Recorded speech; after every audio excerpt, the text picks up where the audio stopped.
네, 지역 현안과 과제들에 대해 제언을 듣는 시간 김성조의 위클리 톡톡 순서입니다.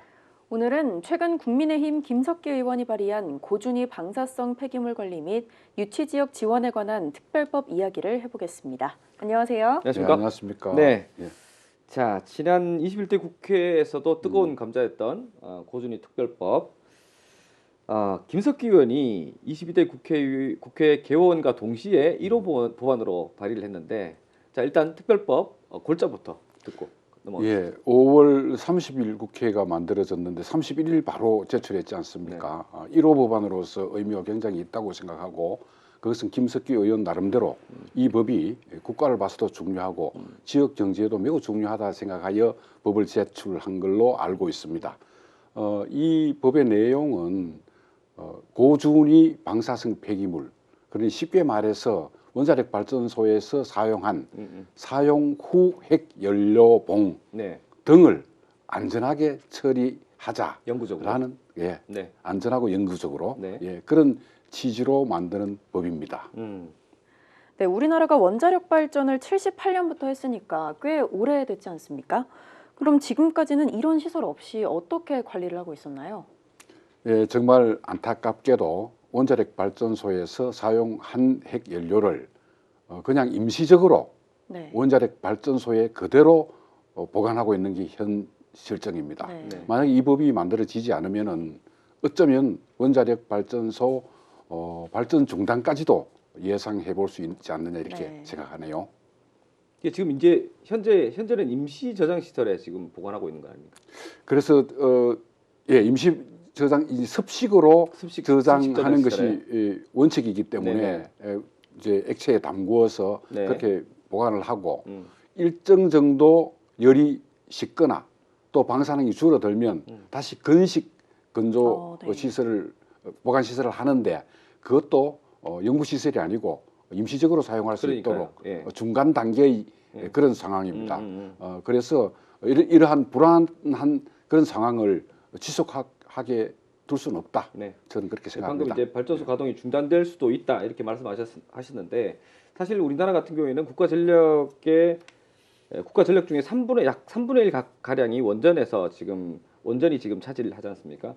이게 가동이 중단이 된다면 민생과 또 산업 전반에 큰 타격이 불가피할 건데 좀 서둘러야 되겠습니다. 그렇죠. 원전 의존율이 말씀처럼 뭐 4분의 1에서 3분의 1 쪽으로 네. 가고 있는 이 정도 상황에서 네, 만약에 원전이 멈추기 시작하면 그렇죠. 뭐 우리나라 산업이 올스톱되는 것 아니겠습니까?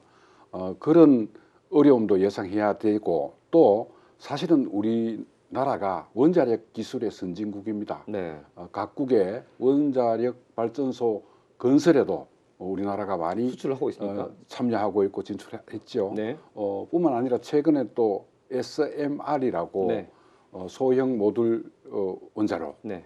이 분야는 아마 세계 1위를 달린다 해도 될 것 같고 예.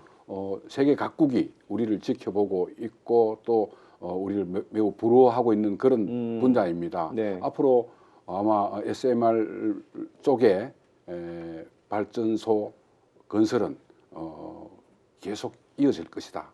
이 중요한 네. 원자력 산업과 SMR 관련 분야를 우리는 이 방패장을 만들지 못해서 못할 수 속도를 늦추거나 아니면 포기해야 될 경우가 생길 수 있다. 네, 며칠 전이었죠. TK 신공항 첨단산업단지에 4조 규모의 SMR 이 건설을 한다고 발표를 했는데 이 건설이 특별한 의미가 있는 건가요?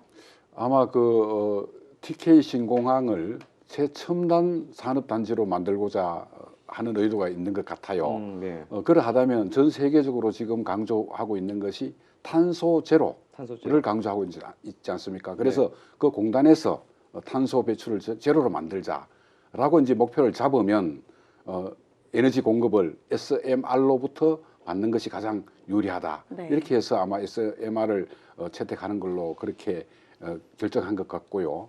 또 SMR의 장점은 기존은 원자력 발전소에서 대량으로 발전을 해서 그것을 송전 시설을 통해서 전기를 이송해 오지 않습니까? 네. 그런데 SMR은 비교적 가까운 곳에서 필요한 만큼만 발전을 시켜서 공급하니까 굉장히 에너지 측면에서도 효율적으로 공급이 될 수 네. 있다. 이런 장점이 있습니다. 국회 상황을 계속 지켜봐 오셨으니까 사실 이제 지난 국회에서도 고준위 특별법의 처리를 두고 여야가 굉장히 좀 대립을 많이 했지 않습니까? 지금까지 이 법안들이 사실 좀 일찍 좀 만들었어야 되는데 왜 이렇게 지연되고 이런 부분들 어떻게 보십니까? 맞습니다. 이게 이 법안이 통과되어도 사실상 부지 준비하는데도 뭐 그러니까요. 10년 이상 갈 것 없고 다 하면 50년 정도도 더 걸릴 그런 사업입니다. 네.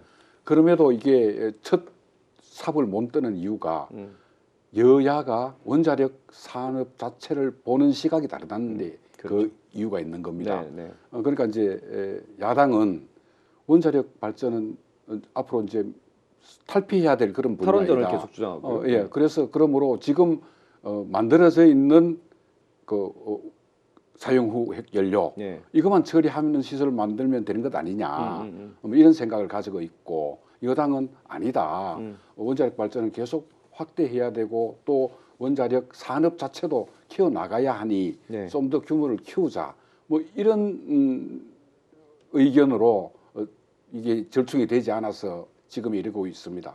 제 생각에는 일단 이게 시간이 매우 많이 소요되니까 네. 일단 출발하고 그 이후에 상황에 따라가서 변화해도 늦지 않지 않느냐 이렇게 생각을 합니다. 네.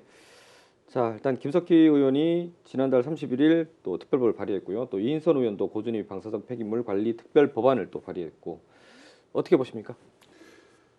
어떻게 보는 게 아니라 반드시 이번 22대 국회 그것도 빠른 시일 내에 만들어져서 안전적 에너지 정책을 대한민국이 구가할 수 있도록 해야 된다고 생각합니다. 이것은 다시 말씀드립니다만 에너지 정책뿐만 아니라 산업 정책에도 크게 영향을 미치는 법안 아니겠습니까? 반드시 통과될 수 있도록 국민들의 관심이 필요한 시점입니다. 사실 방패장 건설에 소요되는 시기를 감안하면 이미 적기는 좀 지난 느낌이 큰데요. 그죠? 많이 늦었습니다. 예. 네. 오늘 여기까지 정리하겠습니다. 예. 고맙습니다. 김성조의 위클리 톡톡이었습니다.